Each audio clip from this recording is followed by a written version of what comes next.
Good morning, good afternoon, everyone. Thank you for joining us today for our 11th webinar in our 2022 Labor and Employment and OSHA webinar series regarding preventing and responding to workplace violence. I am Kara Maciel. I'm the chair of the Labor and Employment Group here at Con Maciel Carey. And joining with me today is Lindsay DeSalvo. She practices in both the Labor and Employment Practice Group and on the OSHA Group. And we are really thrilled to be joined with us, Terry Patterson. Terry is a principal at Control Risks, which is a threat management company, and she has been working in this field of security and threat assessment for over 2 decades. She used to be an executive and special agent with the FBI, and she really focuses her specialty in threat management with an emphasis on workplace violence prevention and intervention. So we're really excited that she has joined Lindsay and I for today's program. We've got some housekeeping notes in the chat function, so please check that out. We will be recording this program. We also will be sharing a copy of the slides with everybody. And if you have any questions, we hope to be able to get to it at the end of the program. So please put your questions in the chat function. And we have a jam-packed agenda today, so I want to get right into it. We're going to be starting really just a very overview of what is workplace violence. And then really, Lindsay's going to focus on the OSHA implications of workplace violence. I'm going to focus on the employment impacts of workplace violence. And then we really want to focus much of the agenda on today's webinar on recommendations and strategies by Terry, what she sees, through her day-to-day work, how she works with companies on developing workplace violence plans and training programs, and really be able to provide you, we hope, with some really strong, proactive tips and strategies that you can walk away from to implement back at your workplace. So believe it or not, workplace violence is something that we unfortunately have to address in today's environment. While there's no official definition in the labor and employment section of workplace violence, OSHA does define it, and it's defined as an act or threat of physical violence, harassment, intimidation, or other threatening behavior that occurs at the workplace. And the workplace is really defined very broadly. It's not just the physical location where the employee may be performing most of their duties, but it could be any location. So think about other outside locations outside, a parking lot, for example, of your physical location. It could be a remote workplace if you've got remote workers. It could even be a place of travel. So you want to realize that workplace violence can occur anywhere within the workplace, within your employees, internally or externally. It includes a variety of different types of scenarios. I think the most common one that many of us think about when we think about workplace violence is the active shooter situation. But there's a lot of other different types of workplace violence, including harassment, which I'll talk about a lot in the employment section, but that can lead to more significant issues of violence, bullying, threats, again, ultimately to assault, beyond just the active shooter situation. And we see workplace violence coming from a variety of different areas. Traditionally, I think the most common is that we think that it comes from employees, whether it's disgruntled current or former employees, rejected job applicants, employees without a specific concern or complaint. That's often the most common and one of the places where the employer has the most control, right? These are people that you're able to train, you're able to inform about your workplace violence policies, and hopefully these are individuals who will be able to report concerns about other employees or concerns that they see in the workplace to avoid specific incidents of workplace violence. So this is a really good area for you to focus on in developing your prevention plan and in considering the type of training that you want to implement with respect to your employees. But as we know, there's other third parties and even strangers that can bring about a workplace violence, whether that's a spouse who's going through, a marital issue and comes to the workplace of a significant other of a spouse and conducts a workplace violence situation. It can be clients, it could be, customers, could be, guests of a hotel, people that are able to walk into a retail store or a hotel or restaurant that's open maybe 24 hours and is able to conduct a workplace violence incident because of other people that are working there. And then certainly we've got, the strangers, whether it's a robbery or a gang, someone with criminal intent, or just, an irrational connection with your company, a random target. So those are really the three kind of buckets we're going to talk about, and Lindsay, Terry, and I are going to be talking about how to work through those issues from both an OSHA and employment workplace violence prevention program. So with that, okay, before I turn it back to Lindsay, let me talk about a little bit about some workplace violence statistics. So in 2020, almost 28,000 non-fatal occupational injuries occurred due to some form of workplace violence by a person. Of those, most of those occur in service providing industries. So we're thinking retail, we're thinking hospitality, we're thinking healthcare, we're thinking, gas stations, grocery stores. 80 of them occurred in the education and health services industry. Per the BL Census of Fatal Occupational Injuries, of about close to 5,000 workplace fatalities, 14% were from intentional injury by another person, and 8% were workplace homicides. About 25% of workplace fatalities were among women workers. As we've seen in just earlier throughout the year, we've seen significant workplace violence incidents and enforcements, whether it's a grocery store in Georgia, and we saw an employee physically assaulted by 3 people, a university in Stanford, where a female employee was attacked and assaulted in her campus building. We have the supermarket up in Buffalo, New York, where there was an 18-year-old gunman who killed 10 people and injured 3 others. The hospital in Minnesota in January, where you have a patient who physically assaulted several nurses. And then a psychiatric treatment in Massachusetts was issued almost a $200,000 fine by OSHA for an alleged repeat violation. So not in addition to the security issues and the fatality issues, but there also are penalty issues and financial issues associated if OSHA investigates and finds, a violation under its general duty clause. So with that, I'm going to turn it over to Lindsay, who's going to cover how workplace violence and OSHA intersect. All right, thanks, Kara. So as Kara highlighted for you all, workplace violence has been, continues to be a significant issue for employers. So I'm going to spend just a little bit of time now talking about it from the occupational safety and health perspective, going over sort of what the standards are that they use, the industries they focus on, and sort of the importance overall of how employers should consider this issue in that context.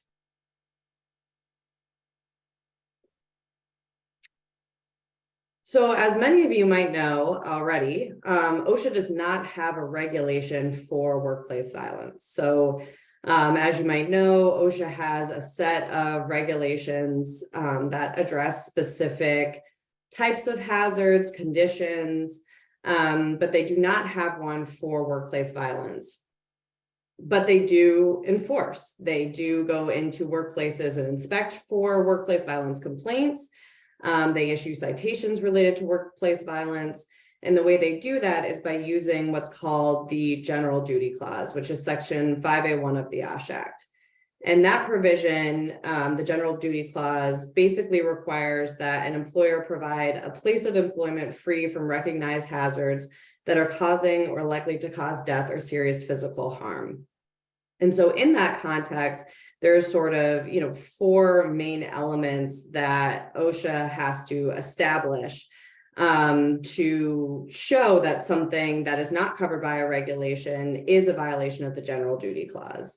They have to show that there is a hazard, that the hazard is recognized either by the employer specifically or by industry more generally, that it's likely to cause death or serious physical harm, and then finally, that there is a feasible means of abatement available to the employer to address the condition that's cited.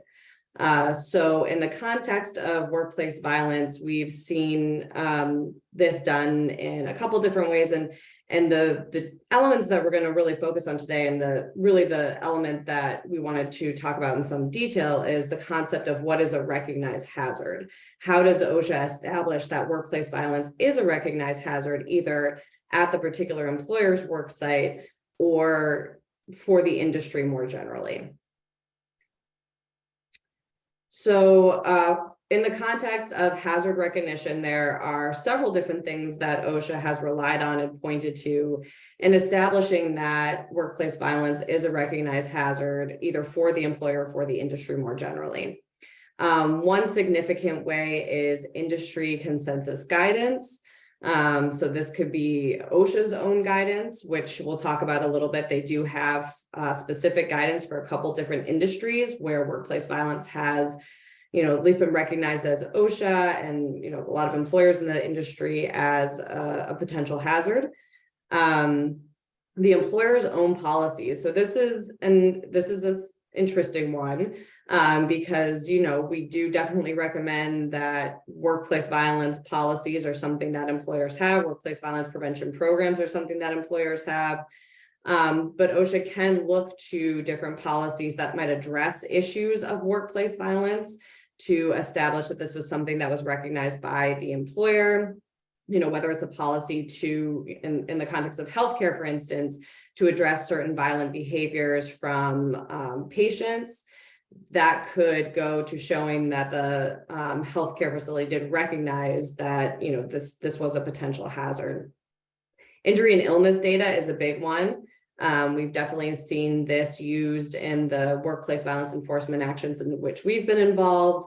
And this is where OSHA is reviewing those 300 logs. And if they're seeing multiple instances of workplace violence, then this could support the determination that that is a recognized hazard for this employer.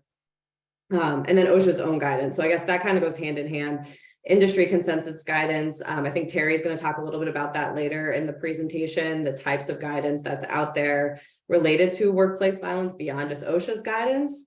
And then as well as OSHA's own guidance for certain industries that it does have out there and available. So again, a little bit more about the recognized hazard piece of the general duty clause violation. Like I said, OSHA does have guidance for specific industries. So these are the major industries where OSHA is, going to feel like there is support for a recognized hazard, either from that particular employer or because OSHA has recognized generally that this industry does have, a potential concern related to workplace violence.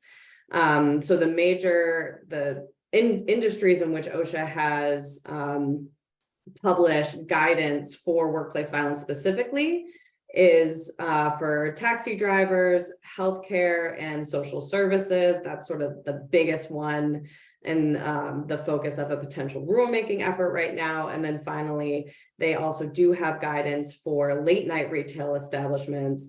And within those guidance documents, OSHA talks about sort of what the aspects, like what the unique aspects of these industries in this type of work, why that sort of can make it, more common to see workplace violence situations occur there. So addressing violence in retail, like I said, late night retail specifically is one of the areas where OSHA has established guidance. There's published guidance out there for employers.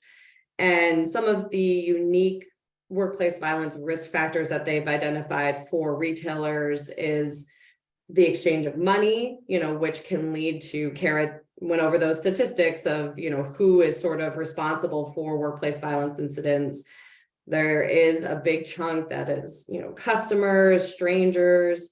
And so where there is an exchange of money, that can create a condition that might make a workplace violence incident more likely, in a robbery scenario, for instance. Solo work and isolated work sites, which, can make workplace violence incidents more common. The sale of alcohol.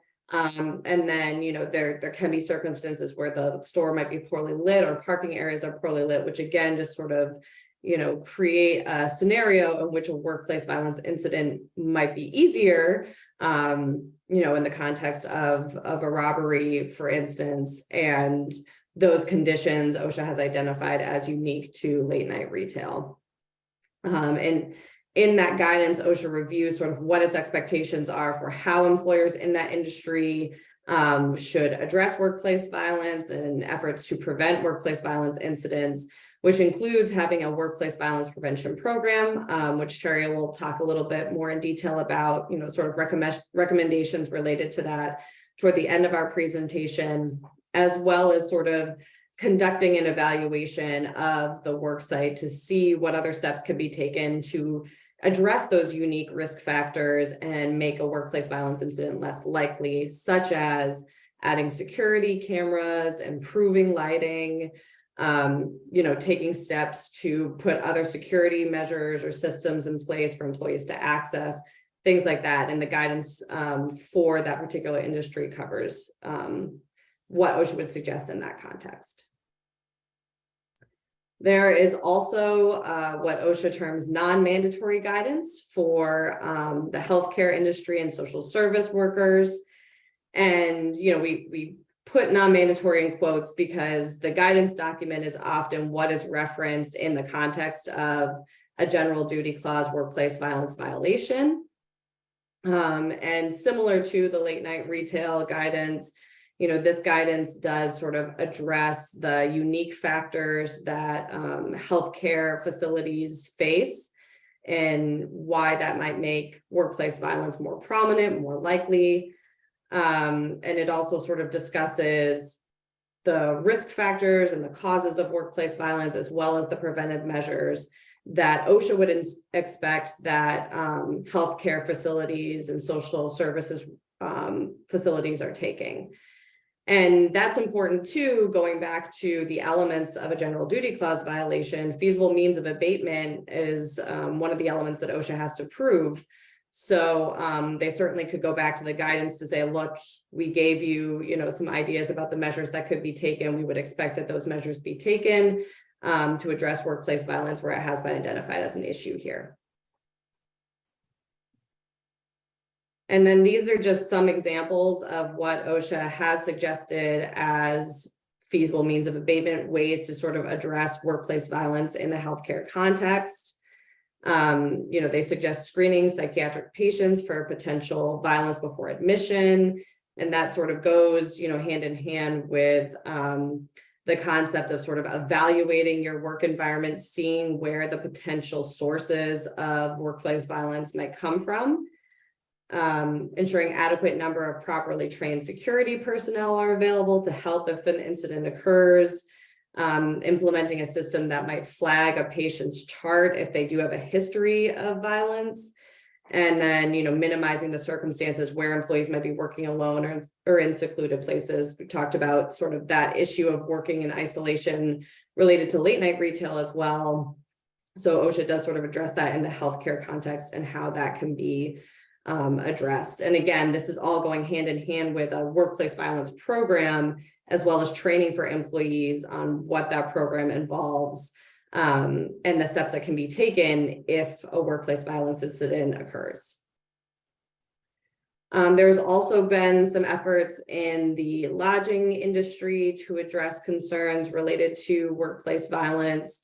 Some state and local governments, so this is even outside of OSHA, have adopted ordinances to require panic buttons for housekeeping staff because of some workplace violence incidents that occurred.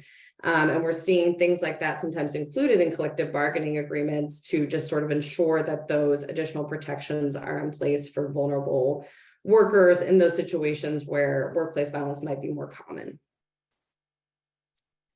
So like I referenced in the beginning, there is an effort underway by federal OSHA to pass a workplace violence rule or regulation.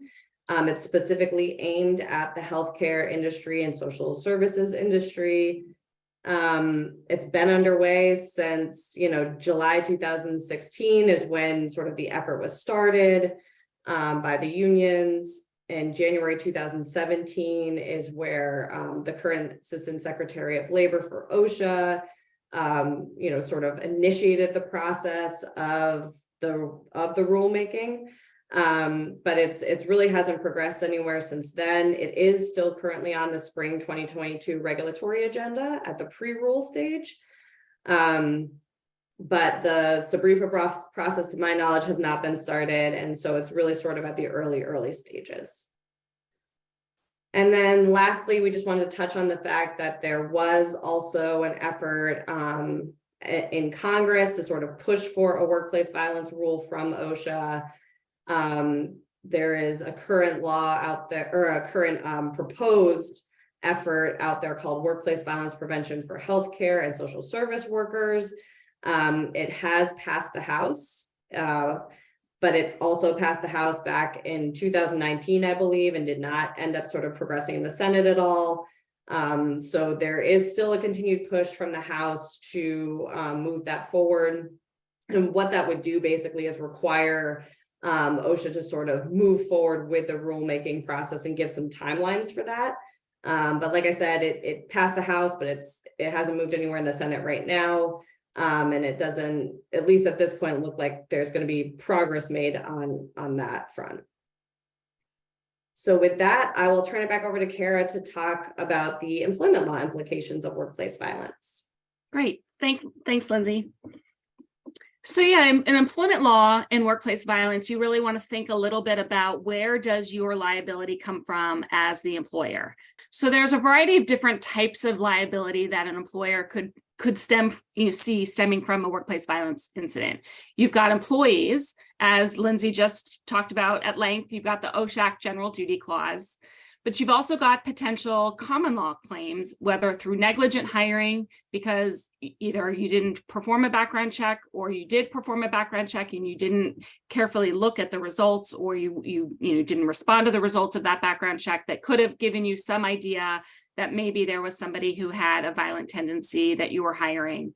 And then third, you've got a negligent supervision retention potential claim. So to the extent that there are employees who are victims, or other individuals that are involved, those are some of the liability, and we'll talk about that going forward. To somebody who's a victim, you've got the allegations of harassment-free workplace and the importance of having a harassment-free workplace, which I'll talk about in a little bit more detail. The FMLA, to the extent that there is not a failure to provide leave or retaliating against somebody for taking leave. There's retaliation or whistleblowing if somebody has made a concern about a coworker or complaint about them, and some action is taken as a result of that. And then also you want to think about the individual, the employee who's been accused of potential workplace violence or harassment or assault or all those other types of acts that we covered at the very beginning, including discrimination, accommodation, wrongful termination, potential privacy issues, and defamation. I would really say, though, generally in our review of these types of claims, it's mostly looking at the negligent hiring, negligent supervision retention, and the OSHA Act that Lindsay talked about when we're walking through these issues with employers. As I mentioned in the very beginning, there are claims of harassment OSHA considers to be an act of workplace violence. And so without getting too much, this isn't a harassment seminar, but I do want to talk about the importance of understanding that there continues to be an increased rise in harassment claims filed with the EEOC. Just last year, over 21,000 charges were filed, about 5,500 charges alleged sexual harassment. And of those, that's about close to 9% of all charges filed. So the idea of sexual harassment, touching, assault, intimidation, bullying of a sexual nature continues to be an issue that the EEOC sees and investigates. They filed 71 lawsuits last year, which included sexual harassment and other harassment claims. And they continue to recover a significant amount of money, $61 million for complainants related to claims of sexual harassment, either through litigation or through their administrative enforcement. So don't be afraid of thinking about harassment in terms of understanding the importance of workplace violence and part of your workplace violence prevention program, because I think it's all tied hand in hand.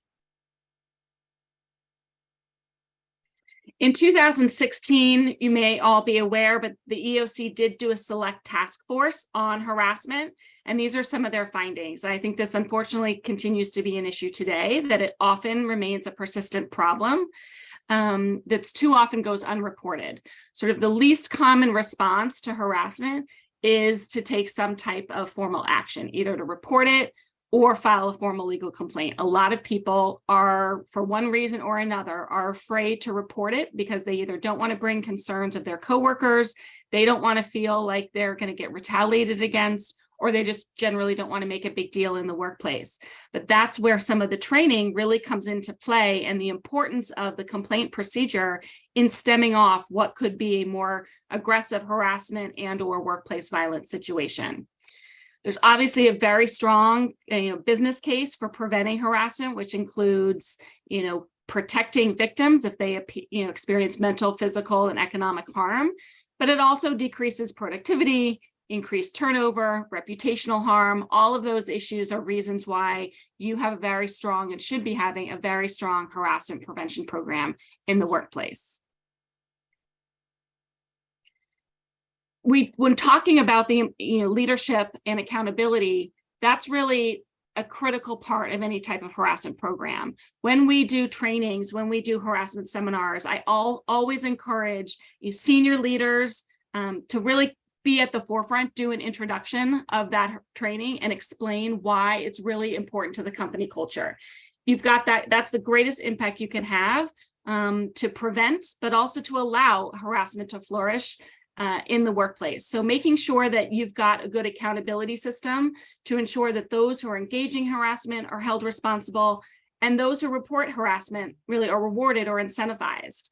A lot of that stems from being able and being comfortable to make sure that people are aware of who to report to, how to report to, have a variety of avenues in reporting, and really incentivizing and making people feel comfortable that if they do report, that there's no retaliation or other action that could be taken against them, to encourage those reporting, including those that are reporting incidences that they're seeing others engage in behavior. And I think that's where the tie to workplace violence is really important, because, and we'll talk about training, and Terry will talk about training as well, but a lot of states, a lot of localities require training of all new employees, of new hires, of supervisors, even on an annual basis. And so you've got these trainings to prevent workplace harassment, but it also is important to train employees on workplace violence. And you can probably do that in tandem, but also realize that identifying the signs of how behaviors can lead to workplace violence, or some odd behaviors of employees, whether they become reclusive or they show signs of exhibiting violence, or they talk about social media posts, or anything that they may say. Employees should feel empowered to bring those issues up in the workplace, not only as a harassment issue, but also as a prevention program. So trainings, I think, are really important. And one of the things that the EEOC found is that those trainings must be changed. It shouldn't really be focused too much on legal liability, although if you're in a certain state or locality that mandates harassment training, they're going to lay out a little bit of what's going to be required. But it really should be focused more on the importance of workplace culture, creating this idea of civility training and respect and dignity in the workplace. And you can bring in different aspects of the importance of why you want to create a culture in your workplace that's free of any type of violence, whether that's, again, assault, bullying, threats, intimidation. All of it can be a very holistic culture in the importance of having, preventing harassment and workplace violence. As I talked about a little bit, there are potentially some liability to third parties. Generally, there's no duty, no common law duty that controls the behavior of someone else without a specific relationship. And that relationship often occurs in the employment context, because your employees, particularly your managers and supervisors, they act as agents for you for a particular purpose. Now, when they act outside of that scope of employment, you may have defenses in terms of what that behavior is. But to the extent that the employees are acting within their scope of their duties, even if it can be behavior that leads to harassment, intimidation, bullying, that could be something that you have control over, which is one of the reasons why training is so important. So you could incur potentially vicarious liability, even if you don't know anything about it, even if you didn't ratify it or support it or encourage it, if those acts are committed by the employee within the scope of the employment. So another reason why thinking, as I talked about at the very beginning, that workplace violence can occur at any place within the workplace, as long as duties are being performed there. You may not know what's happening offsite. You may not know what's happening when employees travel. You may not know what's going on, at work conferences, but you can still be held liable for the behavior of your employees during that time, both from an OSHA workplace violence perspective and other theories of liability. As I mentioned, there's a potential third-party claim of negligent hiring, and this comes out when you've allegedly breached a duty to protect your employees or third parties from injuries caused by an employee who you knew or should have known, posed a risk of harm and was unfit for the job. And this is where background checks are really important. There's a lot of state ban the box, different laws regarding background checks, but we still recommend in certain industries and certain jobs, particularly if you've got employees who will have access to guests, customers, private information, to do background checks of their employees and new hires.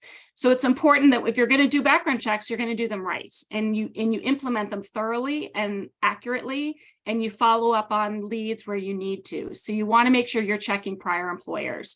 You want to check references, and to the extent that they're in a situation where you feel like this is a job where you want to check a criminal record, that really is something you're going to want to be doing, and largely do it through a third-party criminal background check vendor. The other potential third-party claim is negligent supervision and retention. So did you or did your supervisors exercise reasonable care in supervising an employee who may threaten or exhibit violent conduct? So that comes into just your ordinary care in supervising the employee. Did they perform, performance reviews? Did they identify potential behavioral issues, performance issues that could lead to potential violence? Was not observing that ordinary care a cause of the resulting harm? And so those are the questions that courts will look at and juries will look at to determine whether an employer should have third-party liability. And if you know someone who has been violent or potentially violent and didn't take immediate action or future action, that also could lead to a potential negligent retention claim by not taking an investigation, not discharging the employee, and the employee acts again in the future. That's where the negligent retention claim comes out. And it's important to understand that constructive knowledge, even not actual knowledge, would be sufficient to impute liability to the employer. So I mentioned, I won't spend a lot of time, as I did talk about employee background checks. There are some state, federal laws, localities that limit what you can and cannot do. So make sure that you are you're reviewing what the FCRA does at the federal level. And if you've got state limitations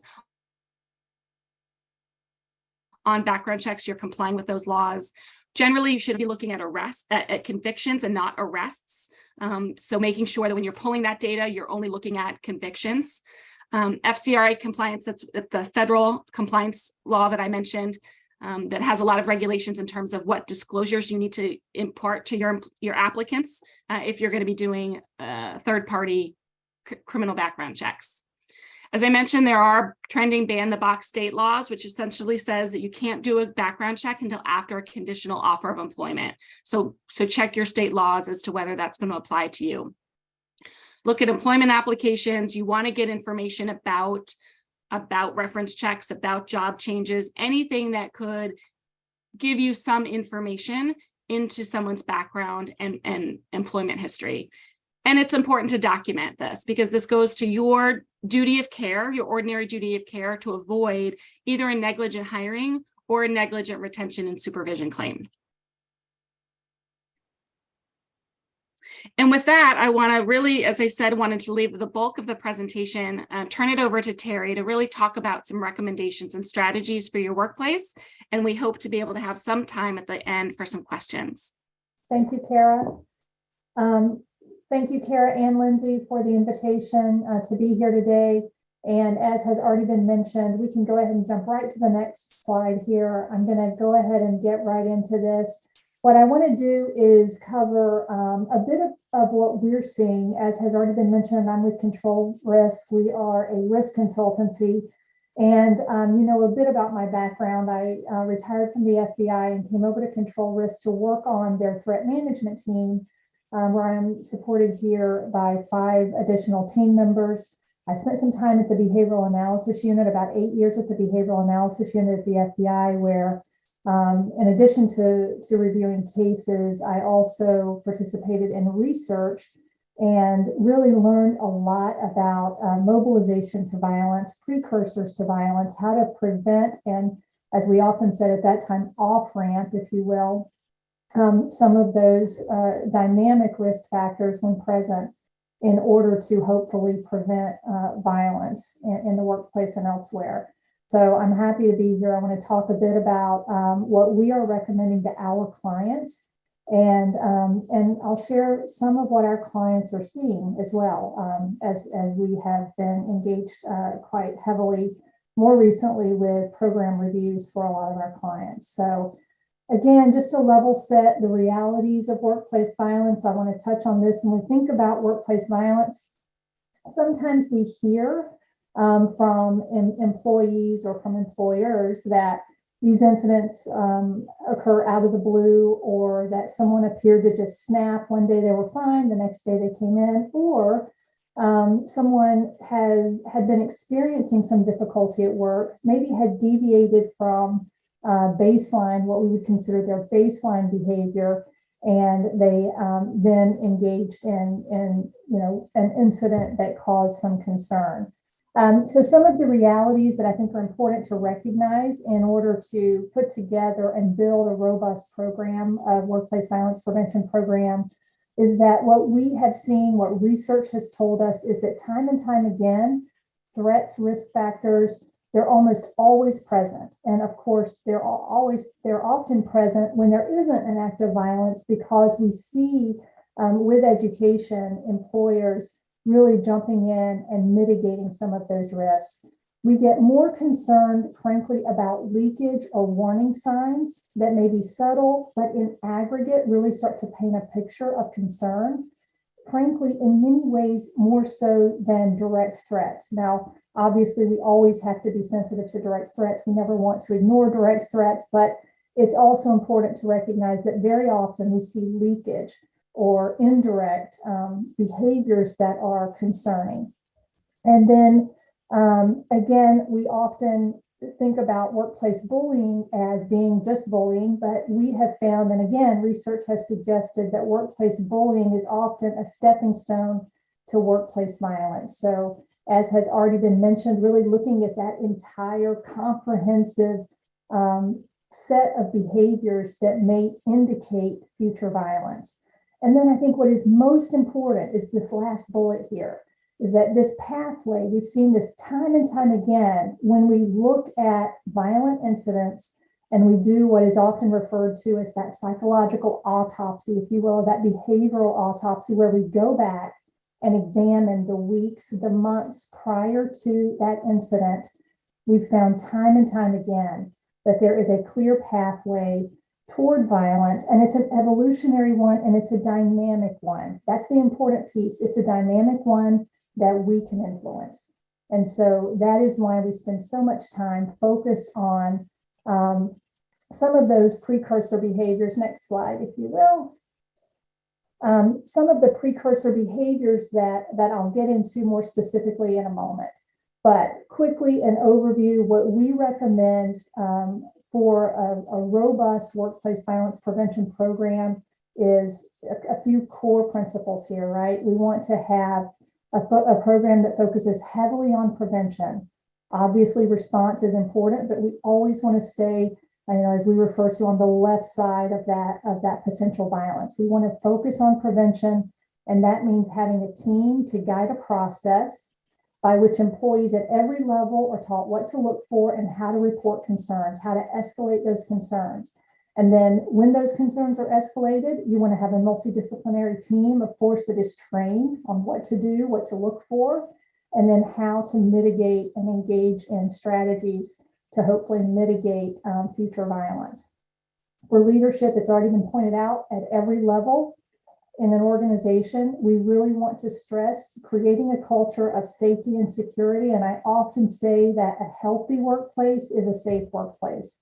And so that's really what we want to focus on. Slide, please. And again, I've mentioned this, but it bears repeating, really focusing on precursor behaviors. This is just a sampling of some precursor behaviors that have been laid out by the as-is ANSI standards. Many of you may be familiar with this. These are the standards that were initially identified back in 2011 and then updated in 2020 to include active assailant situations. Important to note that these behaviors, one of these behaviors alone, of course, doesn't indicate future violence. We really look at clusters of behaviors, and we want to look at deviation from baseline, right? And so if you have an employee and coworkers or managers are recognizing that there is a change in that employee's demeanor, then obviously that is something that we would recommend warrants some further review. And then if you start to see clusters of behaviors, you start to see a fuller picture of perhaps an employee who is in distress and maybe experiencing some issues that could, down the road, if left unchecked, lead to violence. I always get questions about, toward the end of this list, you'll see expressions of homicidal or suicidal intentions. Of course, I've said this again already, but I want to stress we always want to focus on a healthy workplace. And of course, we have far too many suicides that occur in the workplace. And so we include that, and the as-is ANSI standards include suicide intentions or statements as a concern, of course, that needs to be addressed. Slide, please. I'm not going to belabor this. It's already been addressed, but these are the 4 types of workplace violence that OSHA has laid out. Type 1, no legitimate relationship to the workplace. Type 2, customers or consumers. 3, employers or former employers. And then 4, domestic violence or a partner of an employee perhaps who enters the workplace in order to engage in some type of violence. I'm just going to recommend that you really take a look at the types of incidents you have so that you can build a program around the most common incident that you have in your workplace or the one that is the most concerning. And then if we can advance, we're going to jump right into threat management. Often we think about threat assessment and management along a linear pathway, but I think it's important to think about this as more of an ongoing process, right? As we often say when we're training some of our clients, we talk about lather, rinse, repeat, right? And that is the best way that I can describe this threat management life cycle, where you start with collecting information, and you're going to collect that information. It's going to be a multidisciplinary team who's going to hopefully work beyond silos in the organization and start to collect that information from a variety of sources who understand the person, sees him or her routinely, knows their baseline behavior, and can really speak to some of the changes they've seen. And then, of course, moving on to threat assessment, taking a look at whether the evidence suggests or the investigation suggests that that individual is progressing down this pathway to violence. And if so, which step along the pathway does the individual appear to be, right? Are they at the beginning phases where they have established a grievance, they're upset about maybe a poor performance review, or have they moved to violent ideation whereby they believe that they already have a grievance and then they believe that maybe violence is justified in correcting that grievance or righting that wrong?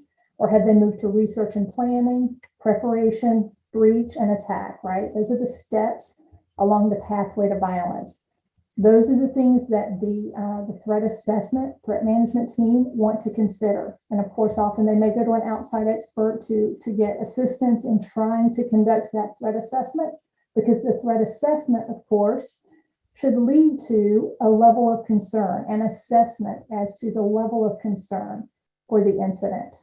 Some people are not as comfortable arriving at a level of concern. For our team, we believe that laying out clearly how we arrive at a level of concern, but denoting whether we are at a low, moderate, or elevated level of concern is really important, because obviously that level of concern should then drive your threat management strategy. And then the threat management strategy can involve a lot of different ideas, and of course, with guardrails along the way. And often then, of course, that leads to, and often the most difficult part of this process, I often say, is the implementation of that threat management strategy. So that's a really quick overview. If we can go to the next slide, I want to jump into some of the specifics here. Here we have just some examples of where you might go to collect information. And I've already mentioned this. I just want to stress again that rather than looking at a single piece of information or a single behavior that might be concerning, we really want to look at clusters of behavior. We also want to look at how it is that that person may have changed, or how they've deviated from their former self or from their previous behavior. So again, really important, rather than having a checklist where, once you check off 5 items, then you should be concerned. We really think about clustering and how some of these behaviors are going to be more indicative of concern than others. Next slide. And after you gather that information, you're going to, again, you or your team is going to establish some level of concern. And at our consultancy, we identify 4 different levels of concern. And level 1 is this low threat of violence. And you can see some of the behaviors here that are associated with a low threat of violence. This, frankly, this level of concern typically involves behavior that is easily handled within the performance, just a performance review or a counseling session. This is typically handled by the frontline manager or by an HR business partner who's there on site. And this, you can see some of the examples here. This maybe refuses to cooperate with the immediate supervisor. If we have a behavior that is at this level, this low threat level for violence, then it may or may not be reported up to a corporate threat management team, but obviously it's going to be documented there at the site level. And then if we go to level 2, the moderate level of concern, of course, here, this is where we want to bring in the multidisciplinary threat management team. We want to initiate a further investigation. This would warrant an assessment and then maybe the identification through that threat management process of some specific strategies that should be deployed. Here, you're going to identify the incident lead. And whoever that is within your organization, it may be someone from HR, it may be someone from corporate security. They will develop the management strategy, always, of course, in conjunction with their legal counsel there, whether it's employment law or whether it is compliance, whoever's part of that threat management team at the leadership level. And then, of course, here, you've got some concern for violence, but it's not significant. It's not urgent. The team is going to put forward some recommendations, and they're going to help the site level manage the behavior and the concern. But of course, it's going to perhaps be a weeks or months long process to manage that concern from start to finish. And if we move forward to level 3, here, this is elevated. Level 3 is an elevated concern, but it's not immediate. We're not going to call 911 here, but obviously, you can see from some of these behaviors, we definitely are going to bring together and convene that threat management team at the corporate level. And so that is going to likely necessitate more immediate intervention strategies than the previous level 2. You might at this level bring in or consider consultation with an external threat assessment expert. And the employee in these particular cases, typically if we're brought in, we are seeing a situation where the employee is either already on administrative leave, or we're going to recommend administrative leave right away until the evaluation, the investigation is complete. And we're going to recommend, of course, that badges be deactivated, that access to the building cease, and that security personnel on site be notified and maybe issuing a BOLO of sorts until we can complete the investigation and come up with a more thoughtful threat management strategy. And then level 4, I often say we really don't like to see level 4, because if we get to this point, then we've lost the war, if you will, because at this point, the threat management team is secondary, and whoever is on site is going to have to deal with this situation right away. This is where law enforcement is going to be involved, perhaps even a call to 911, an emergency situation that's going to require, again, an imminent response, immediate response from external emergency response services. And here, again, after that situation is handled, the imminence has resolved, then you're going to bring in your threat management team, global security, or your HR representative, whoever, again, is heading up that threat management team, will come in and, of course, document the situation and manage that situation after the immediate concern has been handled. And then some of the typical outcomes, of course, each situation is different. Each situation is unique. And so it's really important, of course, to apply the proper remedy to reduce risk to the organization, given the facts at hand. I realize that I'm stating the obvious to a group of people who know that better than anyone. But again, we often caution that exercising threat management or implementing threat management strategies can actually serve as a triggering event. And I'm sure many people on this call have seen this, or you have heard about this, or you've dealt with this yourself, right? Where you're forced to react, of course, you're forced to put forward some type of threat management strategy in order to protect the workplace, the facility, the other employees. And then, of course, often that's when the real trouble starts, because that's when you really have to try to monitor this individual. For example, in the case of a termination, an individual who's angry, who's aggrieved, who may have a capability to commit violence or an evolving capability, but you often have, of course, less visibility because they're terminated. And so this is, I think, in some ways, the more challenging time, or the more challenging aspect of threat management, is trying to deal with an employee who has been terminated or is out on administrative leave while the investigation is ongoing. And so I just have here some sample remedies.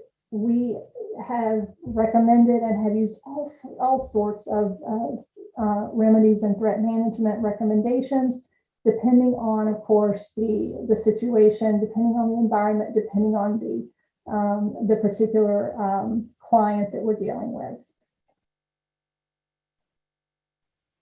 And then here, I've tried to speak a little bit about this, but just some of the trends that we're seeing, and it's some of these have already been brought up here. Certainly, I just came back from a visit to a hospital whereby they're really seeing an increase in volatility, interested in de-escalation training there for not only their clinical staff, but also the additional staff who are on site, just because of the volatility that they're seeing there in their facility. And I think this is true for many of our clients, retail clients, even some of our clients who are closed to the public are reporting that employee-on-employee hostility is just at a level that has not been seen in recent memory. And so this is, as you can see, it's at the top of the list because it's what we're hearing most often right now in this particular environment that we're operating in. It's just this volatility that is requiring particularly managers to understand how to de-escalate situations verbally. And then, of course, for those employees who are dealing with the public and never know who they're going to deal with next. Of course, domestic violence is something that we've talked about quite often and we've heard about quite often over the last 2 years. We all know that due to the pandemic, domestic violence rates were skyrocketing, but often that intervention was missing because of limited access outside the home for those victims. We are in the middle of of course, an election season, and that always brings with it some political and ideological concerns, and how those concerns and those strong opinions can spill over into the workplace is a concern. And then, of course, just the traditional terminations and RIFs are always an issue that we have to deal with. And then the last slide, and I apologize, I want to leave a couple minutes for questions here, just to an overview, what we recommend for a robust workplace violence prevention program. You really want to have a program in place that is both operationally effective and defensible. Of course, that's been talked about here, aligns with OSHA and as is an ANSI standards. You want it to be comprehensive, put that multidisciplinary threat management team in place, get some training, make sure that your reporting channels, that you have more than one and you have at least one anonymous reporting channel. Typically, that's going to be your ethics hotline. And then above all else, try to create this culture that promotes safety and trust so that you can get that intervention in early and often. And I'm going to stop there, and I'm going to turn it back over to Kara or Lindsay or whoever wants to take the reins here. Thanks, Terry. Yeah, for those of you that want continuing education credits, and this webinar has been approved both for SHRM and HRCI credits. So if you need more information about that, please don't hesitate to contact Teresa Green, tgreen@conmaciel.com for more information. We've got a couple of other webinars coming up for the rest of the year, so please be sure to check those out, both on labor and employment and on the OSHA series. We've got always our blog, so we really try and update and make sure that, updated on various issues. And then we've got a few minutes for questions. So let me see if I can open the chat and let me pose anything that might be up there. Hold on a second. Harry, here's one.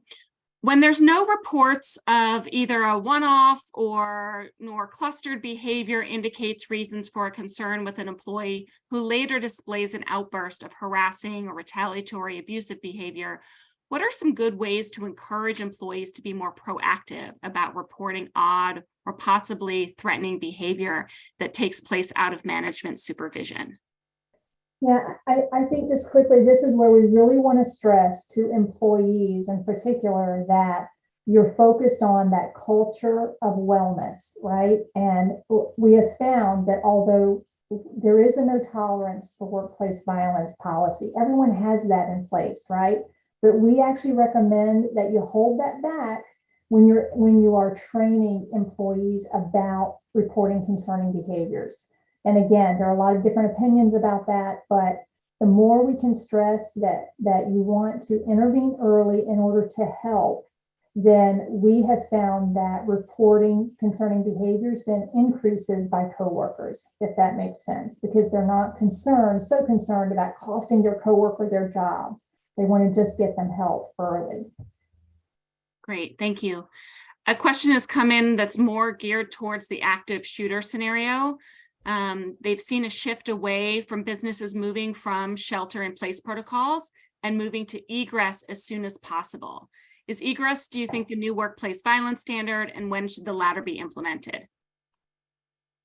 So I think for us, we are training run, hide, fight, and we're often asked, hey, will you come in and go through a specific training whereby people are told where they should hide, where they should run? And again, we resist that, because what we want people to do in that type of scenario is take a moment, evaluate their options, and make a choice right there. Should they run, should they hide, or should they fight, right? Because these scenarios are always fluid.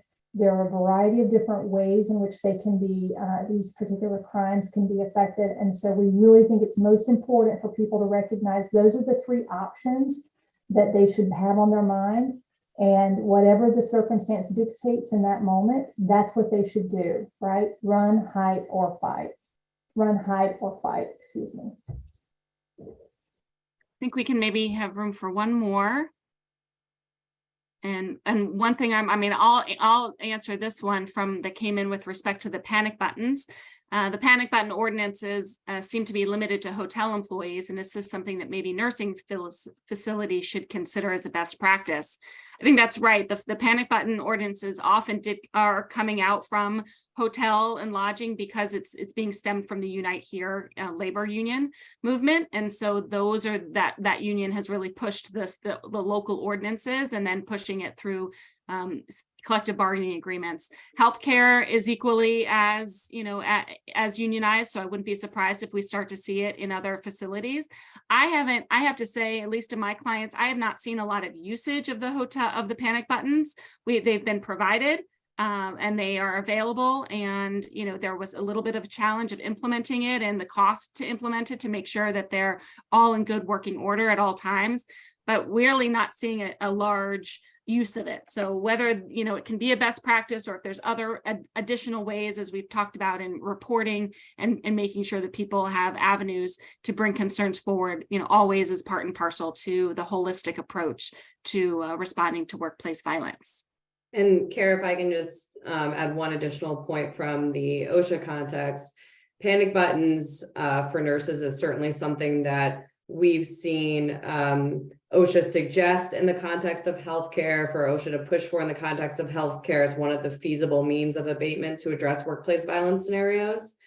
So I certainly think that is something that can be useful, but certainly something that OSHA thinks is useful in that context.